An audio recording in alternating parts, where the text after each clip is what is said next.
maneira prática mesmo.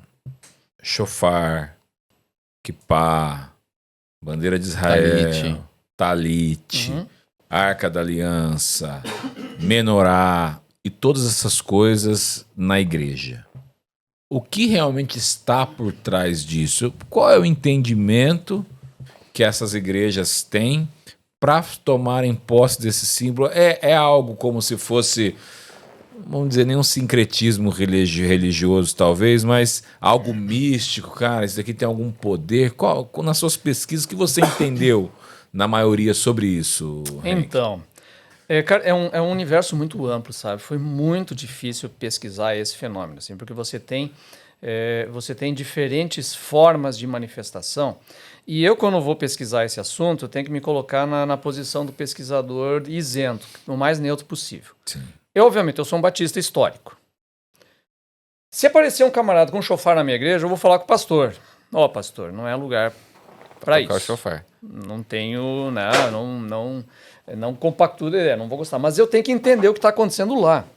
Né? Então, me chamou muita atenção, eu coloco isso no capítulo sobre judaização, justamente isso. O fato de uma pessoa estar usando um chofar e estar usando o talit na oração na igreja, na minha opinião, não é necessariamente a judaização que Paulo critica. Por que eu digo isso? Porque quando eu estava lendo a biografia do Eugene Peterson, Fogo em Meus Ossos, Sim. Lá no início tem uma menção, um testemunho do filho dele, que um dia era pequeno ainda, chegou no escritório dele de manhã cedo, abriu a porta do escritório do pai, entrou, e aí ele viu um momento que ele viu, poxa, é um momento sagrado. E aí ele saiu. O que era o momento sagrado? Ele estava orando com um talit, lendo os salmos em hebraico, fazendo aquele momento judaico de frente para trás. Por quê? Porque ele era um especialista em hebraico, um especialista em grego, ele fazia as devocionais dele nos originais, não é que nem nós, meros pecadores, que precisamos, né, de tradução. Ele não, faz nos originais. E ele não se ufanava disso. Uma vez ele contou porque alguém perguntou para ele, mas ele não dizia assim, eu faço no original. Mas ele fazia. Então ele tinha uma devoção pessoal que envolvia isso. E eu fiquei assim, cara, eu não posso chamar ele de judaizante. Isso não é um judaizante. Né? Alguém que tem uma devoção pessoal a partir numa língua hebraica dentro de um jeito hebraico de fazer. Aí eu comecei a pensar mais nessa questão, né? E tentar refletir e conversar principalmente com pessoas desses movimentos.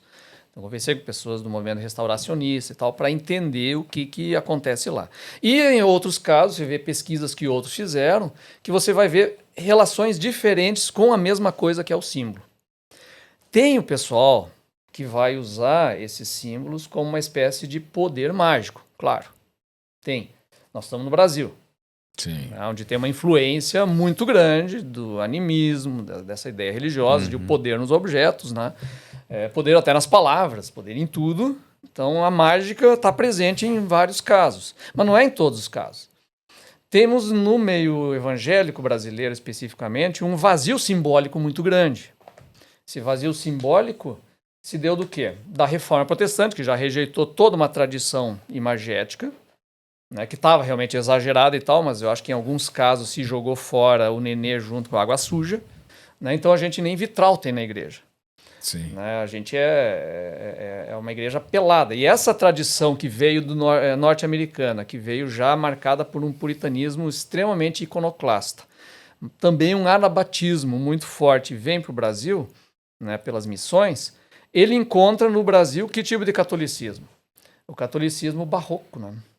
Que é o da Contra-Reforma, que é cheio de imagens. Que negócio. Então você tem um contraste muito grande. O evangélico não tem nenhum tipo de imagem. E tem igreja que é difícil botar uma cruz. Não coloca mesmo. Mas dá para fazer uma marca da igreja e projetar no telão, aí não tem problema. É engraçado, né? Mas tudo bem. Então, não tem nem cruz. Então você tem esse vazio simbólico. E aí faz o quê? Porque o ser humano tem necessidade de símbolos. Eu trabalho isso num capítulo sobre identidade, o quê? As nossas identidades, tanto individuais como coletivas, elas necessitam de liturgia, de símbolo e tudo mais. A gente tem que cantar um hino, a gente precisa ter, né, o Semana da Pátria, para consolidar essa noção de coletivo. A igreja, a gente tem que ir na igreja, tem que cantar hino, tem toda uma noção de coletivo que é marcada pelo símbolo, profundamente marcada. Então está esse vazio de símbolo evangélico, eu digo, nós queremos o símbolo. Então, tem igrejas que vão acordando, por exemplo, para as tradições próprias da sua denominação. Então, o pessoal retoma uma liturgia luterana, né,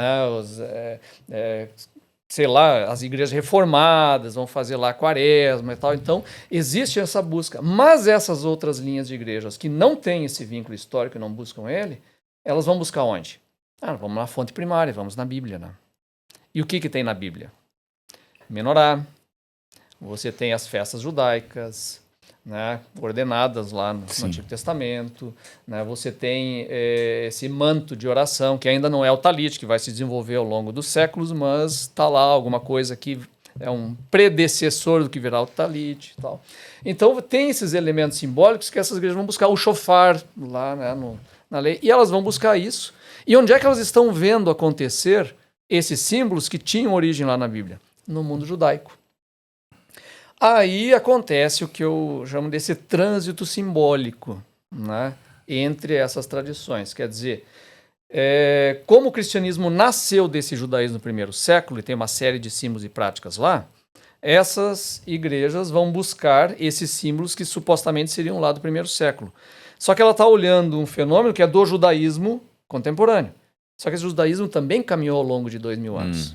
E foi desenvolvendo toda uma estética, né, toda uma liturgia e tudo mais. Então ele pega esse símbolo e no momento que esse símbolo se torna consolidado, ele eleva-se para uma espécie de mundo das essências.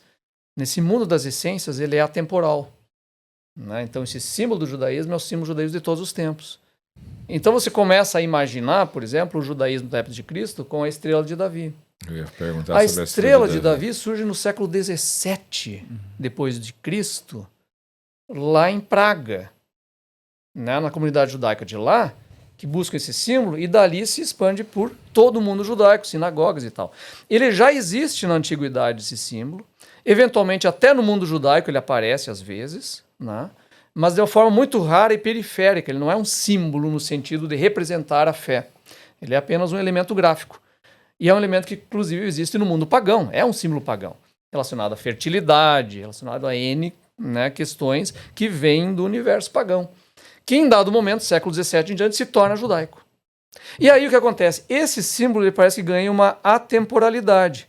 Aí você vê uma representação, por exemplo, do Templo de Salomão, né, ou mesmo do Herodes, da época de Cristo, de repente com ladrilhos no chão com a estrela de Davi. Ele simplesmente não existia como símbolo judaico na época. É o mais completo anacronismo, mas você imagina como sendo dessa época, né? E aí tem alguns que começam, de fato, a inventar, né? Aí inventa, isso aqui é um anagrama das letras do nome de Davi, que ele usava nos escudos dele. Isso é a mais completa invenção. A Bíblia não fala nada sobre isso. Não tem estrela de Davi na Bíblia. Aí também acontecem os movimentos contrários, que aí é o próprio antissemitismo. Quando pega e diz o quê? Não, essa estrela de Davi, ela, na verdade, é um símbolo completamente pagão que foi assimilado. E essa estrela de Davi é a estrela de Renfã, lá que é citada em Atos. E que Deus diz, que eu mandei, que vocês adoraram a estrela de Renfã, não sei o quê. E aí se faz essa ponte. Aí, cara, aí é o reverso da moeda. Quer dizer, se você passa em um grupo, imagina esse símbolo como um símbolo de Davi, o outro grupo imagina isso como um símbolo da idolatria de Israel. E aí serve para quê? Né? Então, o problema é o uso dessas coisas hoje. Então, o uso de dizer, olha, era de Davi, ele é usado para justificar muitas questões de Israel. Porque esse Israel é o Israel de Davi. Por outro lado, se diz, não, ele é de idolatria, diz, não, o judaísmo é idolatria. Então, a questão toda está na recepção e no uso hoje. Sim. Ali que está o problema. Né? Então, esse é um universo que trafega totalmente na questão simbólica e da representação de como imaginamos esse mundo passado. Olha a volta que eu dei para falar da questão do uso das igrejas judaicas, né? De sentido mais judaico. Então, na busca dessa igreja primitiva, né, do cristianismo lá do primeiro século, se buscam os símbolos que se supõe que esta igreja primitiva usava, porque eram judeus. E eles eram, de fato, judeus. Mas é que a gente não sabe exatamente como é que era a prática de culto desses judeus. A gente não sabe como eram as festas que eles celebravam nessa época. Por quê? Porque houve um desenvolvimento posterior e nós não temos um registro da época preciso. Então acontece esse embaralhamento de tradições judaicas do presente, com uma perspectiva do que era no primeiro século e com uma ideia fundamental, que é o quê? Nós queremos ter uma prática de culto pura, que é a prática de culto bíblica. É isso que está por trás. Então, por isso que assim, quando eu olho essa questão toda, eu tento olhar com o máximo de respeito possível, porque, no fundo, esses irmãos todos estão querendo ser fiéis a Deus. Sim. Então, eu, pessoalmente, acho que não está equivocado, mas eu tenho que ver como é que eu vou lidar com essa questão, porque é uma questão de pesquisa histórica, de discussão histórica, discussão teológica, é uma questão de um debate muito mais profundo do que pode ou não usar um símbolo, entende?